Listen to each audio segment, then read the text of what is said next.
Welcome back to another explainer. So, you've spent months studying, memorizing, and just generally obsessing over your notes for that one big exam. But what if all those brilliant ideas you've crammed into your brain are completely invisible to the examiner, all because of a single sloppy pen stroke? It happens way more than you think. There's this painful disconnect, right? Your brain is moving a million miles a minute, but your hand, it just can't keep up. So today, we're tackling a massive, high-stakes issue that affects literally millions of students every single year, but hardly anyone talks about it: the handwriting mistakes that are silently stealing your marks.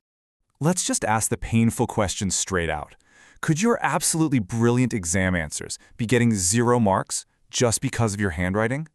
It's kind of a tough pill to swallow, but we need to completely shift our perspective here. We've got to stop thinking of handwriting as just some personal aesthetic choice or, something you only worried about back in primary school. In an exam hall, your handwriting is a critical communication tool. The equation is brutally simple. If the examiner can't read it, they literally cannot grade it. So, here is our roadmap to diagnose those mistakes and maximize your scores. We're going to cover the high cost of illegibility, fatal flaws in shape and size, fatal flaws in spacing and posture, and finally, your quick improvement plan. All right, let's jump right into part 1, the high cost of illegibility. You have to remember, examiners are under immense time pressure. And their feedback, well, it's brutally honest. If an answer is unclear or ambiguous, no marks are awarded. They are explicitly forbidden from playing a guessing game with what you meant to write. Imagine you've written this genius-level answer for a science, math, or literature question, but a key vocabulary term looks like a total blur because of a sloppy letter. They have absolutely no choice but to withhold the points. It's heartbreaking, really.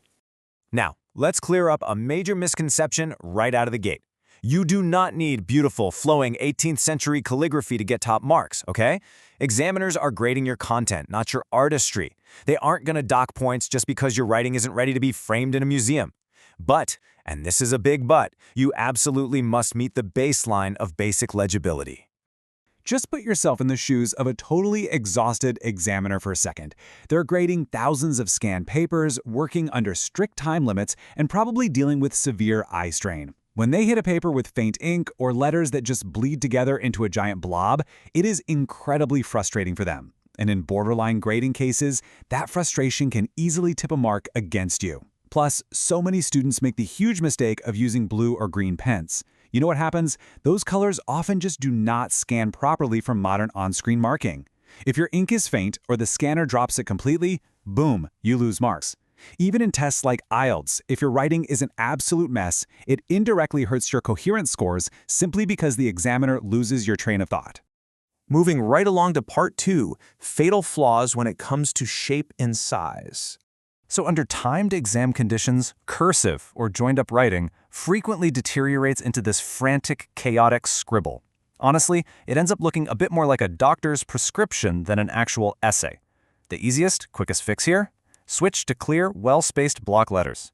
Standard printed letters are just vastly easier for examiners to parse quickly, and they actually hold their shape much better when you're rushing to finish your thought. Okay, let's talk quick fixes for shape and size. First off, standardize your letter height.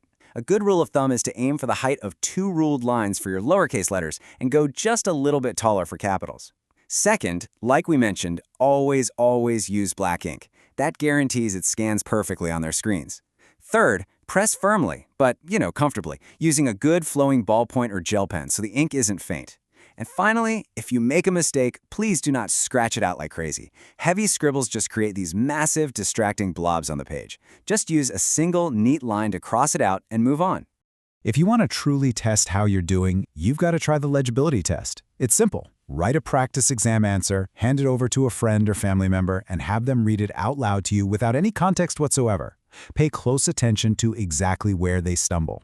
Did your A suddenly look like an O? Did your B look like a D? Did you leave these weird, unfinished loops on your E's? Wherever they mess up, rework those specific letters. Trust me, this is hands down the absolute best way to diagnose your personal misreads before an examiner ever lays eyes on them. Let's dive into part 3, fatal flaws in spacing and posture. Have you ever tried to read a dense, unmargined block of text? It is absolutely exhausting.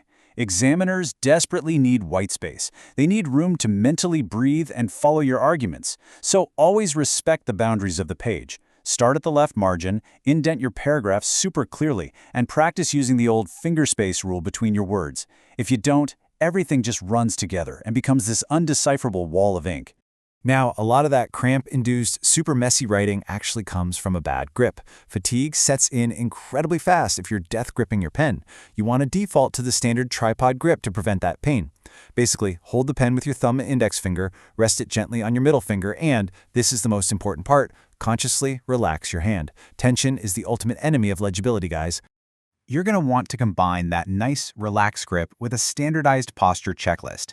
That's what stops your letters from wildly floating above the lines or sinking way below them. So, sit with your feet flat on the floor and keep your back straight. Make sure to angle the paper correctly too, like a slight slant works best for right-handers, for example. Pick either an upright style or a slight forward slant for your letters and just commit to it, stick to it. Consistency is exactly what makes handwriting look organized. And when you're practicing at home, use lined paper or even graph paper to really master that consistent alignment. Okay, home stretch. Part 4, your quick improvement plan. Here's your actual day-to-day game plan. Commit to just 10 to 15 minutes of daily letter formation drills. We're talking just tracing or slowly copying short passages. Nothing crazy. Then, when you do your timed exam practice, deliberately prioritize legibility over speed. Make sure you secure your tools early, too. Find your absolute favorite black pen, set up some good lighting, maybe even grab some pen grippers if you need them. Focus entirely on building muscle memory and consistency rather than trying to achieve artistic perfection. Keep getting feedback from your friends or teachers, and I promise, this routine will lock in that legible writing for when your brain is racing on test day. So, how does this actually translate to your exam hall strategy? Well, once you sit down, take a breath and briefly plan your response. Panicked, unplanned writing naturally leads to messy layouts with little arrows pointing everywhere, and that just amplifies any spelling or grammar slips in the examiner's mind. Before the clock even starts, warm up with some basic strokes on scrap paper just to loosen up your hand.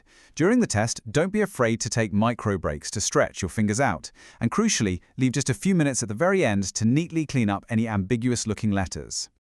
I'm going to leave you with this final thought for this explainer. When the clock completely runs out on your next exam, what do you actually want that examiner to see? A stressful, chaotic scribble, or a clear, easy-to-read path to top marks? Look, clear handwriting isn't an art project. It is a vital tool to ensure your hard-earned knowledge actually shines through. So, master your grip, claim your white space, and make sure your brilliant ideas actually get the marks they deserve. Thanks so much for joining me today, and hey, go practice!